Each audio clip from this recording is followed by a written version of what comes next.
Тәкәсүр сүресі. Рахман, әрі аса рақымды Алланың атымен бастаймын. Ата текпен, мал дүниенің көптігімен мақтан, әрі өзара жарыс, сендерді әбден алдар қатты, көңілдеріңді толығымен жалған дүниеге аударды. Тіпті қабірлерге дейін жеттіңдер. Енді қабірлерді де мақтан тұтып, бейіт тұрғызуда да өзара жарысатын болдыңдар. Жоқ, бұларың мүлдем дұрыс емес. Ажалдарың келгенде мұның не екенін әлі-ақ білесіңдер. Жоқ, мұнымен іс бітпейді.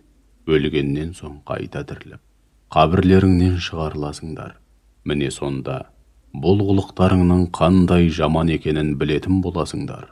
Жоқ, егер мұны ілімге сүйенетін нақтылықпен білгендеріңде мұндай жат қылыққа бармас едіңдер.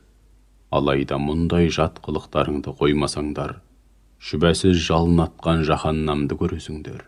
Ақырында оны өз көздеріңмен көресіңдер. Шүбәсіз сол күні өздеріңе берілген бар нығметтің есебін бересіңдер.